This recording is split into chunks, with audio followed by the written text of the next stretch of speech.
Nabii pekee aliyemwona malaika mwenye nguvu zaidi na aliye karibu zaidi na Mungu.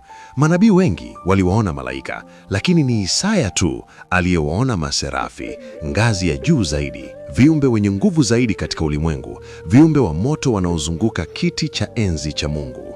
Wana mabawa 6, kwa mawili wanafunika nyuso zao kwa sababu hata wao hawawezi kumtazama Mungu moja kwa moja. Kwa mawili wanafunika miguu yao wakionyesha unyenyekevu wa hali ya juu, na kwa mawili wanaruka wakitetemesha kila kitu kinachowazunguka kwa uwepo wao. Alipowaona, Isaya hakuhisi amani, alihisi hofu ya kina. Akapiga kelele, "Ole wangu, sistahili kutazama utakatifu huu."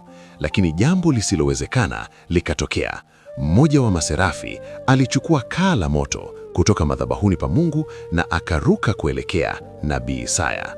Akamgusa midomoni, na ule moto haukumwangamiza, ulimtakasa, ulimwandaa na kumjaza maisha mapya. Siku hiyo Isaya alielewa jambo la milele: moto wa Mungu hauangamizi, hutakasa na hufanya upya kila kitu unachogusa. Ikiwa unaamini kwamba Mungu humbadilisha yule anayemkaribia, ni follow.